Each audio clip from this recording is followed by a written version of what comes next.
What up? It's your boy T-Man Reaction. Today is Films Friday. I know it's been a minute I did some Films Friday, but it's been a busy month for me DJ-wise through weekends. I usually do it like the day before, but I was so busy to get stuff together. I was too tired a couple times, so there's that. But I'm back though, so with that being said, I put up a smaller poll to get me back into as well too. So it's pretty much, I'm not saying, I am loud saying, but we're gonna get there. But it's pretty much different kill counts that are the latest one as well too, including this week one. So it's gonna be this week's kill count, which is it's a wonderful knife. Last week Nosferatu, Children of the Corn or Creep, and majority of y'all has picked to check out Nosferatu. See what you see. Anyway, so hold on a second while I get this thing fixed up. Okay, I'm back. Anyway, so we'll check out Nosferatu, which is considered one of the early. This was considered, if I remember from the Dracula kill count reaction I did, it's the first ever horror story movie about vampires. I could be wrong, if I can remember. But other than that, though, there's a remake coming out this month I think, or it's very soon. So without further ado, we're gonna check out this classic came out back in 1922. I think it's actually considered one of the very first horror film, to be honest. So anyway, without further ado, let's check it out. Oops, not that. This is what we're gonna check out. Okay, I'm back. I had to get myself back in sync. Anyway, let's get it.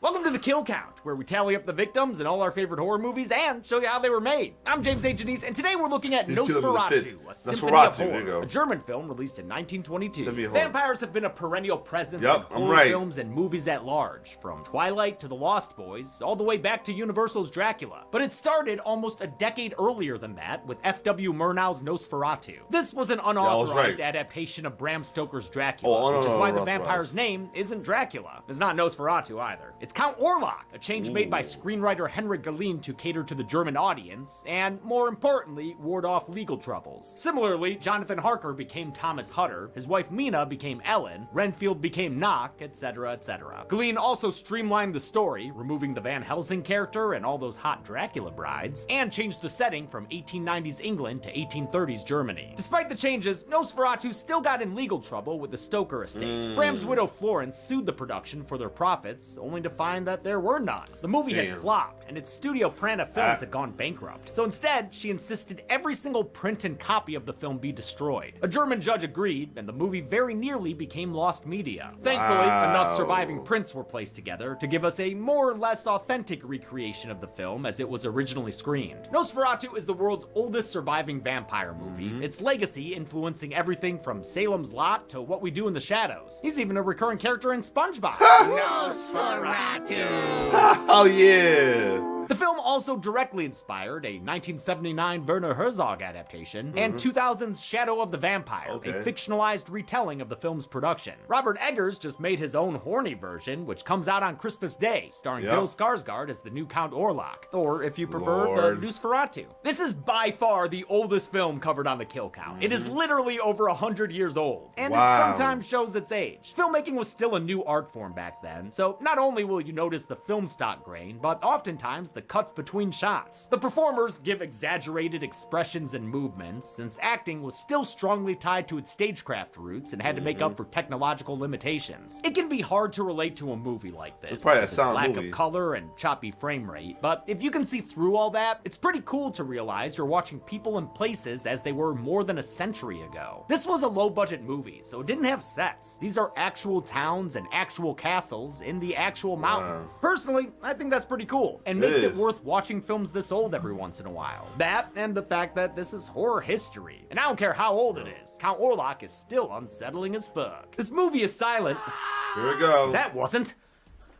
Oh, God. Zorn, are you okay? No, I'm not okay. I hear him, James. His call as I sleep, it needles at my mind and compels me. Oh, God.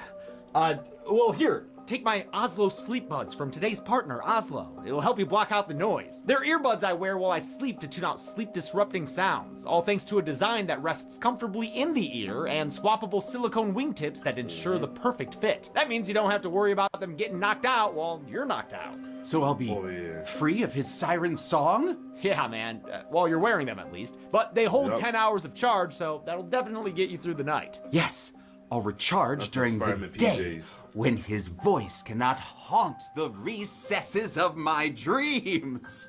Sure. Instead, you can get the best sleep of your life listening to whatever you want. Whether it's your favorite podcast, your go-to music, or science-backed sleep sounds that come installed directly on the buds, meaning you can still use them entirely free of your phone. So you can finally get the all-important rest you need. And you can too, by scanning the QR code, clicking the link in the description, or using code DEADMEAT for $10 off your pair of Oslo sleep buds.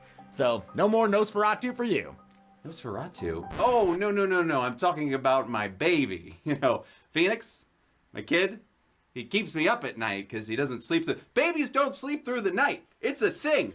This movie is silent, but is it deadly? Let's find out and get to the kills.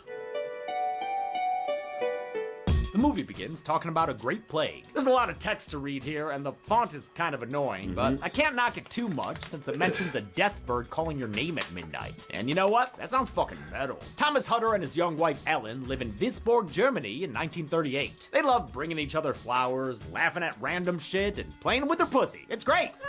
Hey, yo! Hutter tips his hat to a professor who offers a tip of his own. No one can outrun their fate. Hutter thinks that's the funniest shit he's ever heard and chuckle fucks off from this Professor Oak mofo. Hutter works for Knock, a real estate agent with a shady reputation. Oh yeah? The townspeople talk shit about this guy? How come? He only looks like Danny DeVito stuck his finger in a light socket. Knock's reading a note from the Zodiac Killer and losing his ever-loving shit over it. Seriously, was there a gas leak in Visborg? Or a Smilex attack? Why is everyone laughing all the goddamn time? Right. Opportunity knocks for Hutter in the form of a wealthy foreign client. Count Orlok of Transylvania wants to buy a house in Visborg, and Knock wants Hutter to handle the deal. If he closes on it, he'll earn money by the pound. Or mark, I guess. He advises Hutter to offer Orlok the house across from his own. It'll be great being neighbors with him. Right, Hutter? Hutter agrees it's a fantastic idea. A real knee slapper. Okay, fellas, calm down. He heads home and tells Ellen he has to go meet Orlok in the land of phantoms? Wait, no.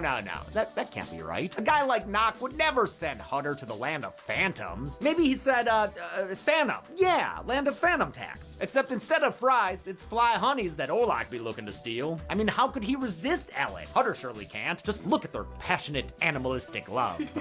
Ellen is sad that Hutter has to leave, so he tries to cheer her up by letting her carry all his coats. He leaves her with his wealthy friend Harding. You can tell he's rich by the way he's standing there. Hutter hops a horse to Transylvania, nestled in the Carpathian Mountains of Romania. After a long and difficult and off-screen journey, he stops at an inn for a real quick chug-a-lug. He's eager to get to Orlok's place, which makes everyone there think Hutter's a nutter, especially Mustache Guy.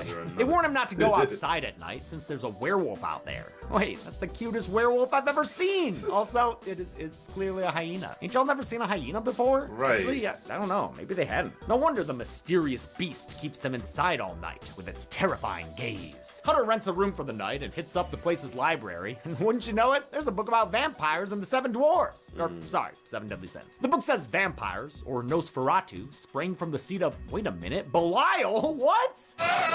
Lord. Hold up. Does that mean this is Nosferatu's mom? Never forget the basket case 2 sex scene. I know I can't. Actually, Nosferatu might be a completely made-up word. It's sometimes said that it's the Romanian word for vampire, or that it has roots in Latin or another dead language, but the word can't be traced back to any of them. It appeared in Emily Gerard's essay, Transylvanian Superstitions, which Bram Stoker read while researching for his novel. So, the word made it into Dracula, and Nosferatu screenwriter Henrik Galeen used it as the title of his screenplay. After reading one whole page, Hutter decides he's too vamp-tired for more. He gets some shut-eye and waits for the sun to rise on their little mountain, crater town? In the morning, Hutter finds himself pleased as can be, no longer afraid of ghouls. Ha! Blood-sucking vampires. More like vampires suck on D's. Hutter catches a cab to the castle, but the scaredy cat drivers refuse to take him all the way. They'd rather go fishing for horseflies elsewhere. He crosses a bridge into Dracula territory until he reaches the transfer station for another carriage line. His new rider comes bennying down the hill to pick him up. Nosferatu, who the hell is that? Oh, just a totally regular driver who's got like a noose. Don't worry about it. Himbo Hutter Hutter asks zero follow-up questions, even though that dude can barely control the carriage. Oh, and great, now they've wandered into negative imagery territory. This feels like one of those video game levels in Lorelei and the Laser Eyes. These shots are meant to take place in an eerily white forest, and to accomplish it, they wrapped the coach and driver in white cloth, then projected the image as a negative. Oh, wow. That's the thing with silent films. That's pretty awesome. They oftentimes weren't strictly black and white. They'd use colored tints to indicate the time of day. Nosferatu uses yellow for exterior daylight, blue for exterior night, amber for interior light, and pink for dawn. That means it's almost midnight when the driver gets him to his castle, or Orlok's castle. He's definitely not Orlok himself. Run away! As Orlok presumably takes his carriage around back, Hutter enters the castle through its automatic doors and finds, oh wow, look at that! It's Count Orlok, who's definitely been there the whole time and who is not just driving that carriage. Right. Orlok is played by Max Schreck, who gives an incredible physical performance. He wasn't production's first choice though. Murnau originally wanted the role filled by Conrad Veidt, already known for the Cabinet of Dr. Caligari. Veidt wasn't available, but I do feel like Murnau modeled Knock after that movie's titular villain played by Werner Krauss. Hutter and Orlok settle in for an awkward dinner. Orlok works on his crossword puzzle, while Hutter cuts bread like he's never seen a knife before. Oh, and look at the time. It's bone o'clock. Schedule time to cut your finger open. Orlok figures out a 5-letter word for tasty treat that starts with B, but Hutter says no thanks when he tries to take a sip. Yo, dude, maybe forget the commission and get out of there. But instead, Hutter just goes to sleep. Listen, I don't want to blame the victim here, but Orlok's not exactly hiding his undead affiliation. He straight up tells Hutter that he goes to sleep at sunrise after trying to treat his finger like a juice box. But Hutter doesn't give a bat's ass. Not even when he wakes up to find 2 identical bite marks on his neck. He just finds that shit funny. He finds everything funny. That Hutter is a weird fucking guy. He writes them off as mosquito bites in a loving letter to Ellen. Sounds like a case of West denial virus. Oh, if only he could mosquito bite her neck right now. But hey, at least the mailman came by. If he had missed him, he'd probably have to wait a whole nother month. Nighttime returns, which means it's Orlok o'clock again, causing Hutter's blissful ignorance to fade to fear. He tries to push through his sales pitch, but fumbles and drops a picture of Ellen. The Count immediately becomes horny for her. This is the Romanian equivalent of a cartoon dog's eyes popping out of its head. He signs the deed for his new house, which he reminds Hutter is right next to his. The better to ogle Ellen's biteable,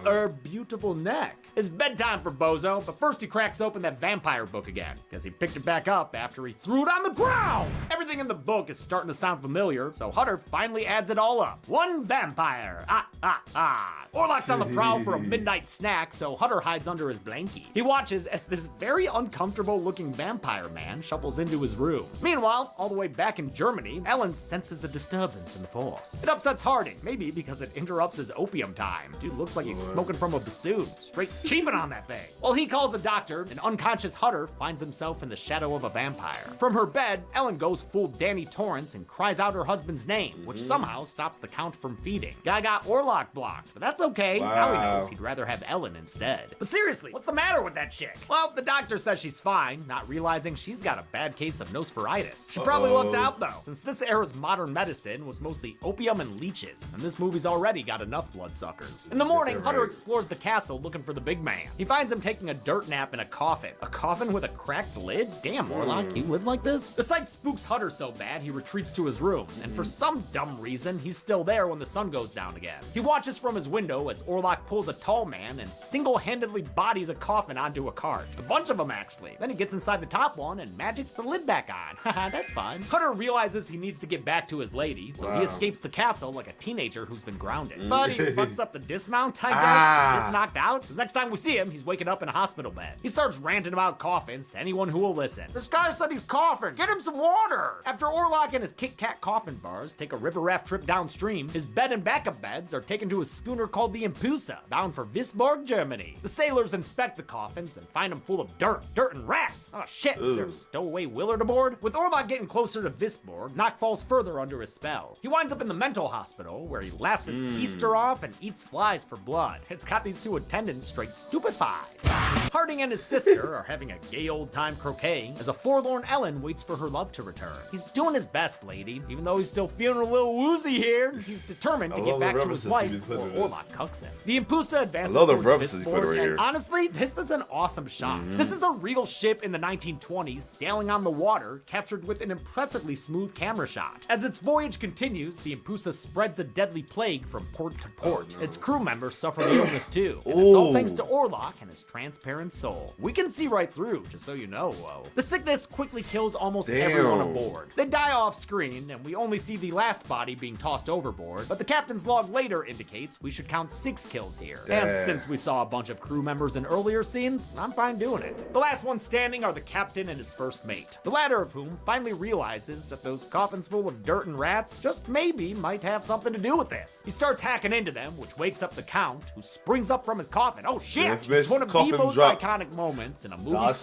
The first mate hightails it out of there, slipping right off the edge of the ship and falling overboard. Why's the captain just kind of wave goodbye at him as he goes? El Capitan ties himself to the helm, prepared to go down with the ship. But before he can Captain Edwards this shit, Orlok appears and says, "I am the captain now." He takes control and is apparently able to speed the ship forward using his breath. Wow, damn, that's cool. He's like a walking horn of fair winds. The ship comes sailing in across open water before finally floating into port. The look of the town back there reminds me of Arendelle. Wait, who's Arendelle? The fictional town of Visborg was played by a couple of German locales, mostly Wismar and Lübeck, which offers walking tours of the filming locations. Lübeck played a bunch of the streets and buildings, including Hutter's house and the abandoned building Count Orlok purchases. His ship's arrival was filmed at Wismar's Old Harbor, and the movie's opening shot was filmed from a church tower in the town, although the prominent nave there was damaged in and ultimately destroyed from a World War II bombing raid. Orlok's castle was played by the Orava Castle, nestled in the Tatra Mountains in northern Slovakia. It's still there today, and damn would I'd love to visit it sometime. Everyone in Visborg can feel the Count's arrival, especially Ellen, who's fallen under his spelling.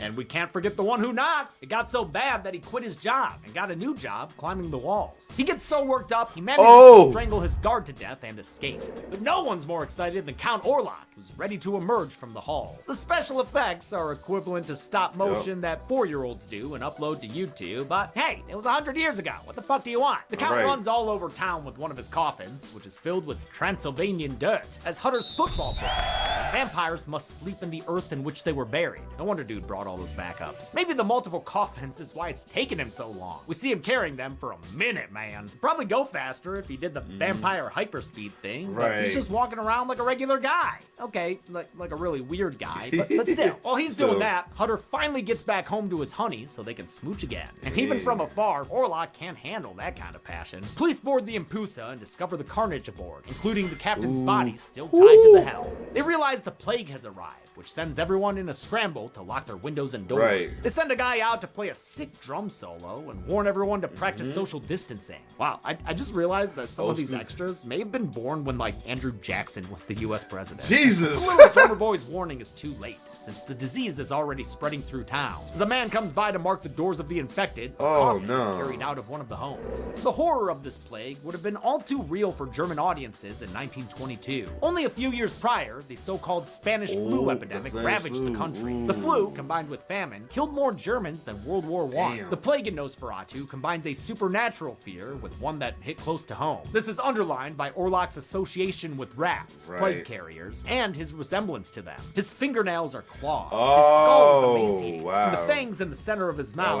mimic rat incisors. Orlok's rodent-like appearance also brings up the concern of anti-Semitism. Both he and Knox sometimes seem like Jewish stereotypes, from Orlok's hook nose to the way Knock plots against his own townspeople in service of a foreign land. The cryptic letters they send each other even include the Star of David, although it's more likely that the symbols used here come from producer Alvin Grau's interest in Aleister Crowley-like occultism. I don't know if the parallels to Jewish stereotypes were intentional or not, just like with the banking goblins from Harry Potter or Watto from the Star Wars prequels. My tricks gonna work, gonna make only money. For what it's worth, screenwriter Henrik Galeen was Jewish, as was Knox actor Alexander Gramlich, who actually fled Germany when Hitler came to power. Oh wow! But it's definitely worth bringing up, if only to crazy Mecca, because you saw it look like also make it look totally different. Avoid the same harmful stereotypes in the future. Having moved in, the Count grows increasingly obsessed with Ellen, spying on her from his window across the way. Though Hutter forbids it, Ellen can't help but read his vampire book. Same thing happened 100 years later with Twilight. The Vampire Diaries say that the only way to stop a vampire is for a comely virgin to sacrifice herself. By doing so, she can distract him until he stays out too late and gets caught up in the break of dawn. Tell me Mr. Hutter is... So you tell me Hutter, whatever name is, never hit that? I guess. That's so wrong. His ship was docking. His look is shocking. His new home's rocking, now he's locked in. Panic spreads through town as I quickly can't as with the plague, James. causing everyone to feel helpless. Ellen sees a procession of 5 coffins from her window, signaling more lost to the disease. The people of Visborg are angry and It's Knock. gonna be interesting to see what's gonna be the going chase on Dome Machete. Knock, who's there? A convenient scapegoat. Knock becomes like the Corey simple- Cunningham of this town and gets chased around by everyone and their mother, and their father, and their cousin, and probably their cobbler too. Look at all these people. Man, I love town-wide mob scenes in old movies like this and Frankenstein. Everyone's just running around, rousing up so much rabble. Knock winds up on a roof throwing shit at them, they're throwing shit back. It's great. Like, damn, did that weird little guy's actor really climb onto a roof? I guess so. Be careful getting down though, my man. Oh, okay, he's got it. Nice job on the dismount. Way better than Hutter. The townspeople commit some of the worst scarecrow abuse I've seen since Pearl before they catch Knock and return him to jail. Ellen tries to focus on her weaving, but she can't escape the looming feeling of dread. Doesn't help that she can see the Grim Peeper watching her from his window, which, I mean, yo, is there like an HOA that can do something about this? Or what? What are we paying those fees for? That night, she decides to sacrifice herself for the greater good and opens the window to invite Orlok into her room. He's just thrillered about that. She feigns a faint and sends Hutter for a doctor, leaving her alone for Nosferatu's nocturnal knocking. In what might be the most famous shot from the film, Orlok's shadow creeps up to her room. His shadowy hand reaches out to her and cops a feel rude before he reaches her physically and finally sinks his teeth into her. This shot of him crouched over her bed in near darkness is genuinely creepy. It's like something out of a sleep paralysis nightmare. All of a sudden, a rooster crows. It's morning time, and sure enough, he's been sucking neck the whole night. Oh yeah, dude, you have fucked up now. Got too lost in the solace. He stumbles to the window and fades into a puff of smoke as a vampire is killed by sunlight for the first time in cinematic history. This was another change from Stoker's book, where sunlight. I got a fun. I just caused like a post on Facebook. I think it was using Nosferatu picture on why like vampires don't give me the sunlight. Because I forgot what it said. Something about my son with vitamin D. I forgot what. So I saw like a post about that. But yeah, wow. Light merely affected Dracula's skin, but didn't outright kill him. This is the skin of the killer, Bill. Hutter gets back in time to find a fully exsanguinated Ellen, who lives just long enough to call out his name. The movie ends with the sun shining, the plague miraculously gone, and everyone living happily ever after. Well, except for Ellen. She died. How many of the Count's kills did we count in this kill count? Let's find out and get... Over there. Lord.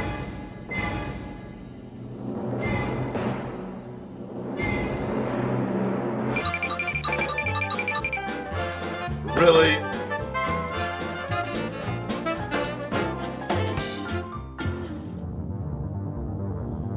We counted 17 kills in Nosferatu, with the victims consisting of 9 men, 1 woman, 1 Nosferatu, and 6 unknown plague victims, giving us this pre-code pie chart.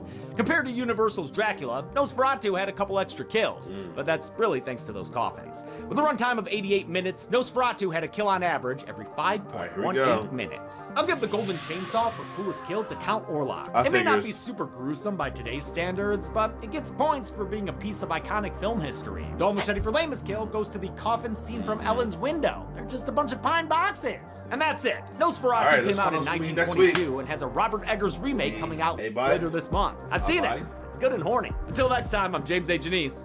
This has been the Kill Count. On the next Kill Count. Angel Falls is a wonderful town. Oh yeah, with wonderful people. Oh, I'm stupid. I'm dumb. It's the one that's on right now. I'm the best. Oh, he is this? The rest. And every year, they gather round to celebrate the most wonderful holiday. I give you Christmas. All is merry and bright, until an angel of death turns this slice of heaven into jingle hell.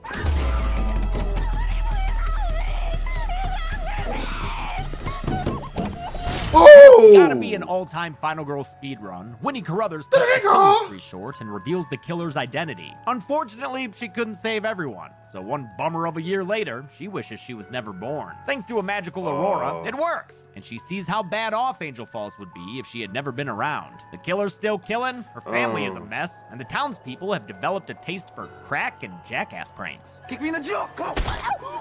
It's a Wonderful Knife is a horror twist on It's a Wonderful Life, written by Michael Kennedy, who wrote Freaky, the horror twist on Freaky Friday. You don't know me. That's pretty interesting. That's right, I don't. No one else here knows me. Chad, do you know me? I'd like to. Ew, Bert, no, bye. See? It's cheesier than a Hallmark movie and gayer than a Madonna concert. We are, in fact, married and Oh, yeah, the girl with the marker But faces it's on all that, by too. design and makes for a Okay, what very movie she was festive on? entry into the Influence, I think? Christmas horror canon. So this week, don your gay apparel and watch It's a Wonderful Night. A Is that lesbian girl from tracksuit. Influencer? Hey, we would never wear that. Then on Friday, look under the tree for a Christmas kill count, only on Dead Meat. Do you smell that? It's Christmas. It's a Yeah. Wonderful Night. Can currently be watched. See, on that's the 15 influencer platforms. girl in this Generally, one, it's recommended okay. You watch the movie for yourself before its kill count. It's the only way to have your own properly informed opinion. Kill counts are never meant to replace the experience of watching a film. Thanks a lot for watching this Nosferatu Alright, cool. kill count. The first silent film Go ahead. on the kill count. This is wild. I watched Nosferatu from when I was a kid. Like, literally, when I saw him on SpongeBob, I already knew who that guy was. I was like, oh, fuck, Nosferatu. Nice pull, SpongeBob. I mean, I probably didn't say nice pull, but, I mean, it's a nice pull. I hope people are interested in this kind of horror history, even though I understand that sometimes these movies aren't totally relatable. I mean, all the fucking... I guess if I wanted to, we could go back... Alright, cool. We're just looking down. I'm trying to see if I can get a... I was trying to skip to the end of the... See what's going to be next kill count. Let's see what we got going on here.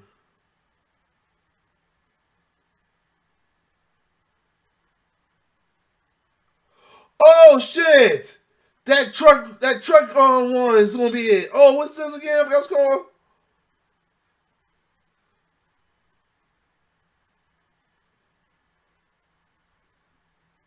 Let me see. I forgot what it's called. Maximum Overdrive. Yeah, with the Green Goblin truck. Oh, that's interesting right there. I don't know. I might have to pick that up. Bye. Check that one out. Other than that, if you like my reaction, like, share, subscribe to my YouTube channel. It's your boy T-Bird signing off. One love.